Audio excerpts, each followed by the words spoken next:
Hey everybody, it is Dak here from the Ed Boys, and welcome to my Sarachnis guide. Sarachnis is a mid-level boss that was added to the game with the Forthos dungeon. This spider is generally a pretty easy overall fight, and it can make pretty solid cash without needing to be maxed combat, though, as with all combat moneymakers go, being maxed combat is going to be drastically better.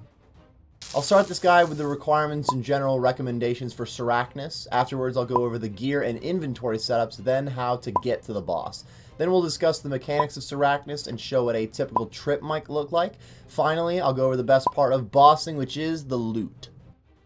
There technically aren't any requirements to fight this boss other than a knife or any kind of slash weapon to be able to get to its lair. I wouldn't personally spend very much time on this with under 80 in your melee stats, but 70 plus is what I would say is bare minimum for requirements. That way you can at least wear some Barrow's gear and you'll have a decent pace of kills. If you go to fight Sarachnis and you find that the kills are slower than you'd like and your bare minimum stats, or at least not maxed out, then leveling your combat up more is always going to be a good idea. 70 plus prayer is recommended, and to unlock piety since you're going to be using melee. At least 43 prayer is needed though, since you're going to have protection prayers. Other recommended stuff is going to be gear related, or at least inventory related, like how you're going to travel there with teleports and whatnot, so we can move on. For the gear section, I'll be featuring a high tier setup, but then I'll go over each slot for other options depending on your budget. I'm going to start with the head slot, where I choose to go for a serpentine helm. The face guard has a better strength bonus, but the serpentine helm has a filthy crush bonus, and Sarachnis is weak to crush, so this helps more than the one strength boost in this case. The serpentine is cheaper to buy in the first place, but if you were to use it enough, it would eventually be more expensive thanks to Zulra's scales.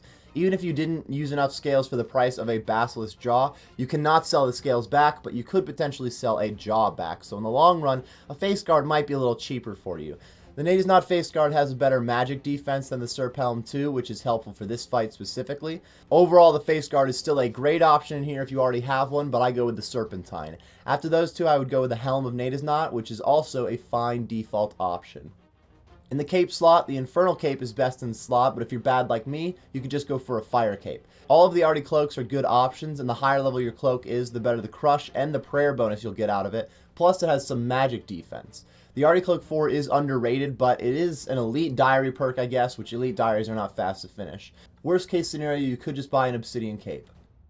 In your next slot, the Amulet of Torture is going to be by far the best option. The Amulet of Fury is nice though, since it has a prayer bonus and gives good defense, and then the Amulet of Glory is going to be your last resort.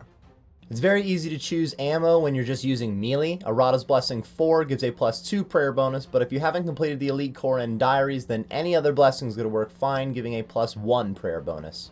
The best weapon in the game to use on Sarachnis is the Scythe of Vitur. I do not have a scythe, so I currently bring a bludgeon, but overall the scythe is very expensive to use, so I'm not really sure it's worth bringing here if you're looking for the best profit rather than the fastest kills. The Abyssal Bludgeon is the second best option. It hits very consistently and does not require recharging, plus it's a lot cheaper than the scythe in the first place, so it is always a reliable option. After that, Azami Hasta is your best crush option, followed by a Sarachnis Cudgel, which is actually one of Sarachnis' uniques. A Leaf-Bladed Battle Axe is not a bad option for low levels or for Ironmen who have not completed God War's dungeon yet. If you're using the Scythe or the Bludgeon, then you don't need to use a shield, but if you're using a one-handed option like the Hasta or the Cudgel, then having a Defender is very important for your damage output. The Avernate Defender is the best in the game, but if you don't have the money for it, a Dragon Defender is still a fine option. If you bring a defensive shield, you mostly want to focus on magic defense. A Spectral Spirit Shield is the best option for that, with a DFS being up there too, but I highly suggest just going for your defenders. In your chest and legs, I do have Carols for the magic defense. You could wear a Bando's chest plate to add a slight bit of damage, but overall, it's not enough to be worth it over that magic defense. Magic defense at Sarachnis is important, and high magic defense can mean for longer trips. Longer trips means more kills per hour, since you're not only banking less, but you'll be eating less food, which is going to save money. You do need 70 range to wear Carols, which may be a problem if you only trade melee for this. If that's the case, you can go with either that Bando's gear, or a different piece of Barrow's gear like Darox or Torags. The best gloves for melee are the Ferocious gloves. Barrow's gloves are your second best in slot option, plus they do provide a bit of defense bonus, but it's not going to be enough to make them better than the Ferocious gloves. If you don't have either Barrow's or Ferocious gloves, then you just need to go down the line of recipe for disaster gloves, like Dragon, Rune, and Addy. Once you get down to Myth gloves, those are just as good as a combat bracelet, which is a tradable option. The best melee boots in the game are the Primordial Boots. These are pretty pricey, but they provide a strength bonus and a crush bonus compared to Dragon Boots. Dragon Boots are a lot cheaper, and they're really not that much worse, so there is no problem downgrading them if you don't have the money, and then Rune Boots would be the bare minimum I would go with.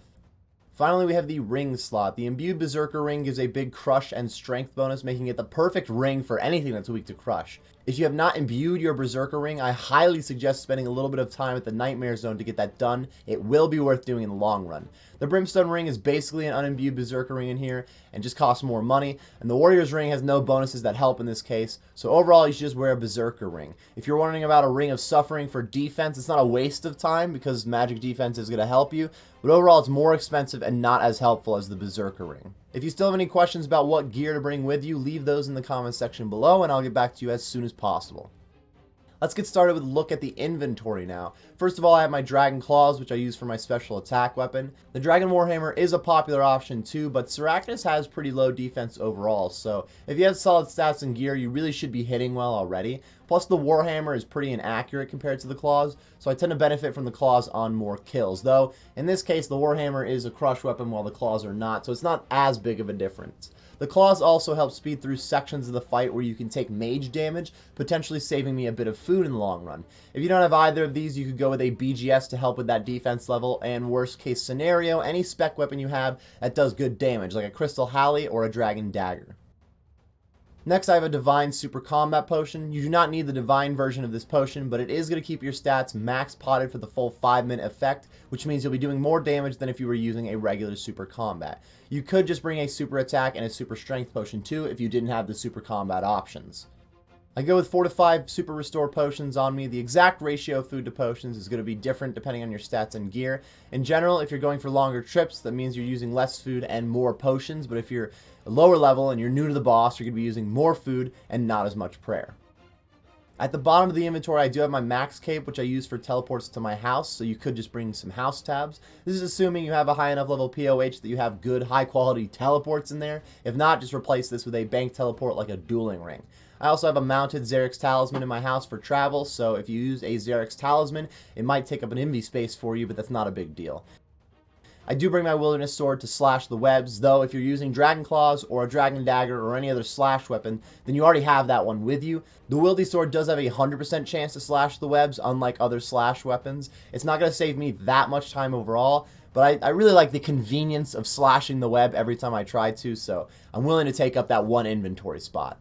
The Imbued Heart is used to raise your magic level, which in turn raises your magic defense a little bit. This is definitely one of the lowest priority items, other than maybe that Wieldy Sword, but if you do have the money for one, it is going to make a difference on how much magic damage you take in there, which again is going to mean longer trips and less food. The rest of the inventory I just fill with food. I go with sharks myself, but you could downgrade to monkfish. They're a lot cheaper. You're going to have shorter trips, but they still get the job done. Anglerfish would be longer trips, but they are very expensive and usually end up in less money per hour, so I wouldn't really suggest it. Again, your exact inventory ratios are going to depend on your gear and your overall skill levels, so it may change a little from trip to trip, and if you have any questions about the inventory, let me know in the comments section below. Sarachnis is located in the Forthos dungeon, located on Zaya in the host city house. The Xerix Glade teleport provides a really good teleport for the specific entrance to the dungeon that I use. If you don't have a Xerix Talisman, you could use the Cardist Memoirs, which is a reward you get from the Client of Kourend quest. This book is a little more of a process to charge with teleports than the Xerix Talisman is, and it only maxes out at 40 charges at a time. Plus, that Xerix Glade Tele is slightly closer to the entrance, so I highly suggest just getting your Talisman. You can use a skills necklace to teleport to the Woodcutting Guild too, which has a run a little bit closer to the other entrance of the Forthos dungeon, but I'm not a huge fan of this traveling method myself. If you don't have any good teleports for this, you could potentially just run from the dungeon entrance to the bank by the Hosidius range. This is going to make your trip slower than if you were using a bank teleport and tellying back, but it's really not the worst bank run for a boss for not using any tellies. For the most part, if you don't have any teleports for a boss, your bank trip's usually like 10 minutes. Once you get into the dungeon, you're going to have to traverse a few spider webs, and there will be some regular red spiders that can hit you, but as you can see, it's a very short run overall and pretty easy to get to Sarachnis.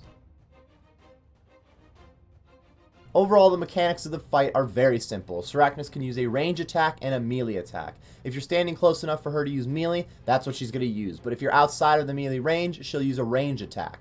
The max hit of these attacks is a 31, and if either of them land, they'll heal her a little bit. 5 damage for a melee attack, and 10 damage for a ranged one. If you don't know, whenever you see the purple hit spot on a monster, that is the monster healing itself. She has one special attack she'll use every 3 or 4 attacks. You'll get stuck to the spot that you're standing in, and then Sarachnis will walk away to a different corner of the room.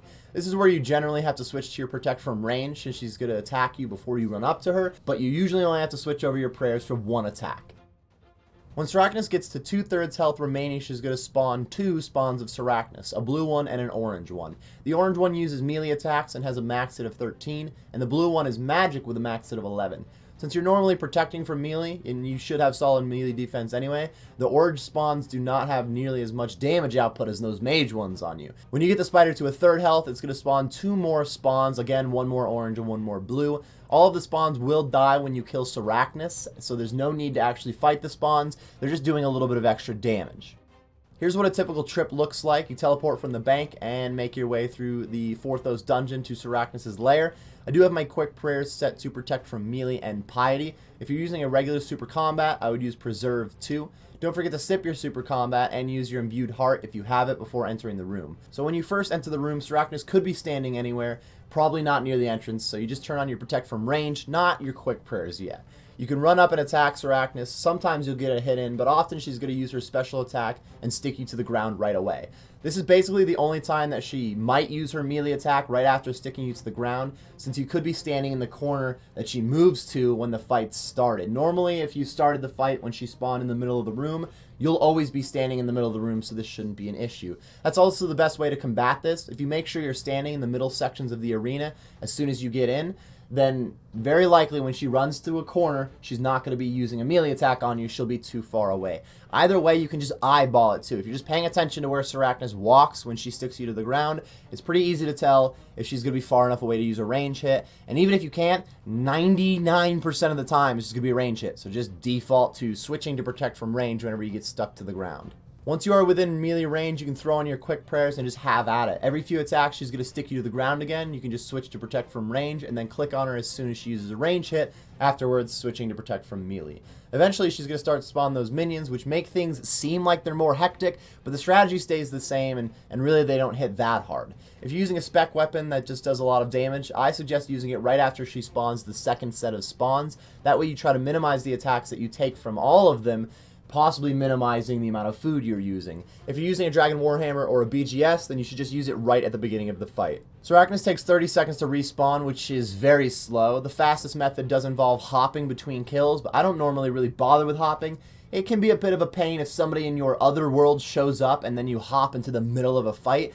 I also like the casual side of fighting Sarachnis myself, so I haven't really gone full try-hard to get an extra few kills an hour, but without a doubt, if you were to hop worlds between kills, you're going to get more kills per hour. Try to be standing under her when the fight starts, and then just repeat the process when she respawns. It really is about it for the fight. It's not very difficult. It's pretty easy to get down. If you do have any questions about fighting Sarachnis, though, just be sure to leave them in the comments section below so I can get back to you ASAP. If you're looking for more live Sarachnis examples, I will be releasing my 1 hour of Sarachnis video the day after this video comes out, and that link will be in the description. Now let's get into the loot that you can expect from fighting Sarachnis. With my gear setup, I'm usually expecting 35 to 40 kills an hour. With low levels, you might get more like 15 to 20 kills an hour, and this would be without hopping worlds, so you could boost these rates a little bit. At the moment, the average loot per kill is about 33k from Sarachnis, which would be anywhere from 500k to 1.3 million loot per hour based on the kill rates I just brought up. It doesn't cost a whole lot of money to do, so it's very reasonable to see a consistent 1 mil GP an hour in profit, as long as you're higher levels in gear, of course. The Sarachnis cudgel is a crush weapon that I mentioned in the gear section of the guide. This is a 1 in 384 drop and is worth about 1.6 mil at the moment. It is a lot more rare than it is expensive, but it's still a nice bonus to get at any time. The spider also has a jar drop with the jar of eyes, which is one of the most disgusting items in the game. And finally, Sarachnis has a pet drop at a 1 in 3,000 rate. This is actually the 3rd different spider pet in the game if we're including Venenatus and the Lady Verzik's pet. I believe that is everything I had to say when it comes to fighting Sarachnis, everybody. If you do have any questions about this guide, be sure to leave them in the comments section below. If you enjoyed the video or you just got some useful information out of it, be sure to leave a like and subscribe for more content. I do have a Twitch, I am on Twitter, and I have a Discord, which all links are in the description. Thank you for watching, everybody, and best of luck on your Sarachnis grind.